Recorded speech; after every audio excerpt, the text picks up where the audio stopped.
दिलेल्या मर्यादेत मी 2-3 काही मुद्दे नमूद करतो आणि त्याच्यासाठी मी आधी काही संस्मरणं सांगतो.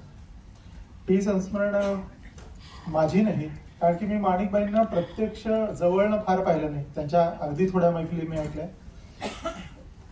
पण माझे गुरुजन किंवा अनेक ज्येष्ठ त्यांच्याकडनं जे ऐकायला मिळालं त्यातल्या काही काही गोष्टी की ज्या माझ्या मनावर कोरल्या गेल्या. ज्येष्ठ गायिका मालिनीताई राजूरकर एकदा पुण्याला आलेले असताना मी त्यांच्याकडे शिकायला जायचो वर्धमानला टप्पा शिकायला. तर तेव्हा अशाच गप्पा सुरू झाल्या आणि मी त्यांना विचारलं की तुम्ही जेव्हा संगीतातली कारकीर्द सुरू केली तेव्हा तुमच्या समोर आदर्श कोण होते? तर त्या लगेचच म्हणाल्या माणिकताई आणि गंगूबाई. आणि या दोघींनी मला खूप प्रेमही दिलं आणि मला प्रोत्साहनही दिलं. तर मालिनीताईंनी माणिकताईंची एक आठवण सांगितली की मालिनीताई एकदा मुंबईत कार्यक्रमासाठी आलेले असताना आधी माणिकताईंची भेट झाली आणि मालिनीताई म्हणल्या की मला हवा तसा रियाज करायला वेळ मिळत नाही, मुली आहेत लहान. तर माणिकताई अगदी प्रेमाने म्हणाल्या, हो ग हो, आपल्या बायकांचं असंच असतं. पण आमच्याकडे पाहुणे रावळे खूप असायचे, मुली लहान होत्या, तर मी स्वयंपाक करताना सुद्धा एका बाजूला गातच असायची आणि पहाटे पहाटे न्हाणी घरात तानपुरा घेऊन बसत असे. म्हणजे रियाज करण्यावरचा एखाद्या कलाकाराचा आग्रह आणि त्यातनं मिळणार परफेक्शन हे माणिकताईंच्या बाबतीत आपल्याला तिथे दिसतं. दुसरी एक गोष्ट मला आमचे सुहास काका दातार, मी ज्यांच्याकडे काही काळ शिकलो, त्यांनी सांगितलंय भारतीय समाजात माणिकताईंची मैफल होती आणि अशीच तुडुंब गर्दी झालेली आणि 9:30च्या सुमारास मैफल सुरू झाली. 12:30च्या सुमारास मध्यंतर झालं. ते पहिलं मध्यंतर होतं. त्याच्यानंतर 3:30च्या सुमारास दुसरं मध्यंतर झालं आणि पहाटे 5:30 वाजता मैफल संपली. म्हणजे ह्या गोष्टी आता अभूतपूर्व वाटत तशा आहेत. आता हल्ली कारण की मैफल साधारणपणे 2-2.5 तासात संपते, कारण की हल्ली कलाकारांचा आणि श्रोत्यांचा दोघांचा स्टॅमिना तितपतच असतो. पण माणिकताईंसारख्या गायिका या त्या काळात इतकं स्टॅमिना असणारं गाणं मांडत होत्या. हे खरंच आज मला कलाकार म्हणून सुद्धा एक विचार करण्यासारखी गोष्ट वाटते.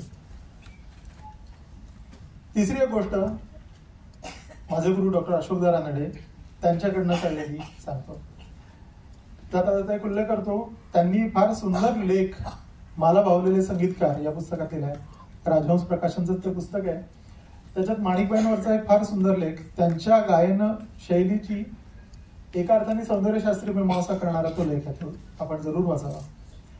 तर एकदा असाच काही विषय रानडे गुरुजींबरोबर चाललो होता आणि रागरूपांवरनं विषय निघाला. तर मधुवंती रागाचा उल्लेख झाला आणि मी तेव्हा माणिकबाईंचा मधुवंती ऐकला आणि मला असं वाटलं की त्यातल्या काही काही स्वरसंगती आता जे प्रचलित रागरूप आहे त्यापेक्षा वेगळ्या आहेत.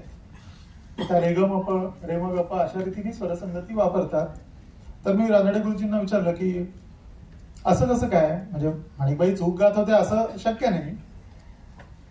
तर ते म्हणाले की अरे रागरूप ही प्रवाही असतात,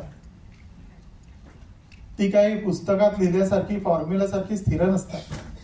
आणि माणिकताई ज्या काळात मधुवंती शिकल्या आणि त्या गात होत्या तेव्हा हे रागरूप आता सारखं झालेलं नव्हतं, संकुचित झालेलं नव्हतं. आणि त्यामुळे आज तुमच्या पिढीला कदाचित त्या संगती खटकतील, पण तुम्ही त्याच्याकडे आताचा मधुवंती म्हणून पाहू नका. आता माणिकताईंच्या गाण्यात अनेक वेळा अशा स्वरसंगती मला नंतरही वेगळ्या रागांमध्ये भेटत गेल्या आणि लक्षात आलं की माणिकबाईंचं गाणं हे किती समृद्ध आहे. ते अशा अर्थाने की आपल्याला साधारणपणे ज्याचा उल्लेख वामनराव देशपांडेंनी संगीतातलं हिंदुस्थानी ख्याल गायनातलं रोमॅन्टिसिझम म्हणून केला, त्याच्यात प्रामुख्याने उल्लेख होतो ज्या कलाकारांचा, त्यात पंडित कुमार गंधर्व, गान सरस्वती किशोर ते आमोणकर यांचा उल्लेख होतो.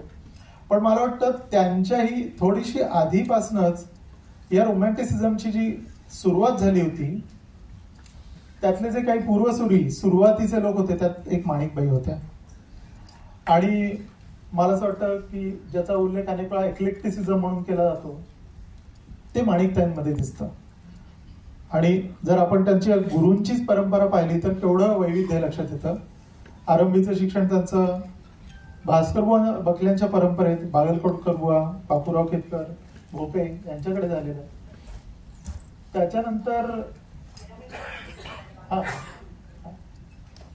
त्याच्यानंतर तांद्रस खा घराण्याचे इनायत खान, हैदराबादचे बशीर खान अशा लोकांकडे त्या शिकल्या. मी मध्यंतरी माणिकताईंनी गायलेल्या बंदिशींची एक सूची केली आणि तेव्हा लक्षात आलं, अरे केवढ्या वेगळ्या परंपरेच्या बंदिशी आहेत. म्हणजे आज वास्तविक कलाकारांना भरपूर साधन सामुग्री उपलब्ध आहे, आपला व्यासंग वाढवता येऊ शकतो आजच्या इंटरनेटच्या काळात. पण हल्ली सुद्धा फार कमी कलाकारांकडे एवढा मोठा कॅनव्हास दिसतो.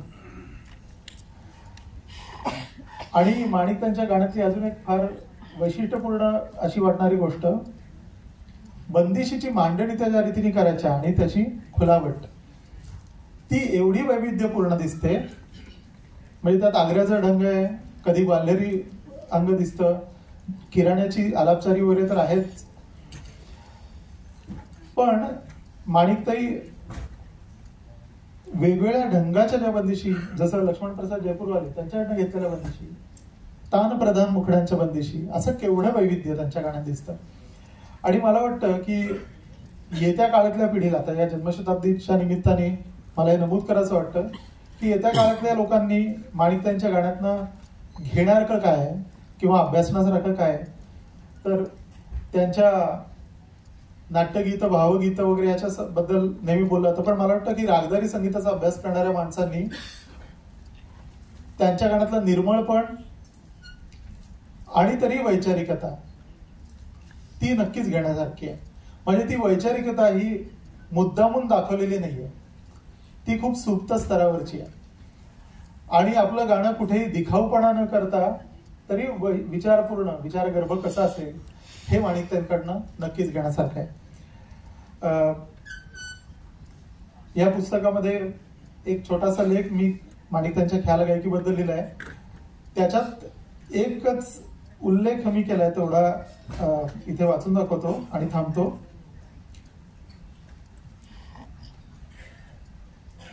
माणिकबाईंच्या गाण्यात मुद्दामपणा आणि उद्दामपणा नव्हता. म्हणजे असं की पहा मी कसं भावपूर्ण गाते, असा दाखवेगिरीचा मुद्दामून केलेला आविर्भाव नव्हता, तर उपजत स्वाभाविकपणे भावमधुर असणारं ते गाणं होतं. दुसरं असं की बघा माझा रियाजी गळा कसा फिरतो, असा उद्दाम तिरोभावही नव्हता. केवळ गळ्याची तयारी महत्वाची नाही, तर सूर से बात पैदा होणं किंवा गाण्याचा रागाचा रंग जमवणं या उद्दिष्टाला गाठण्यासाठी गळ्याच्या तयारीचा केवळ साधन म्हणून वापर करायचा असतो, याचं तारतम्य, त्याचं भान माणिकताईंच्या गाण्यात दिसतं. त्यामुळे चयनदारी आणि तय्यारी या दोन्हीचा समन्वय साधलेलं ख्याल गायन म्हणजे माणिकताईंचं गायन. एवढं बोलून मी थांबतो. आपल्या पुढच्या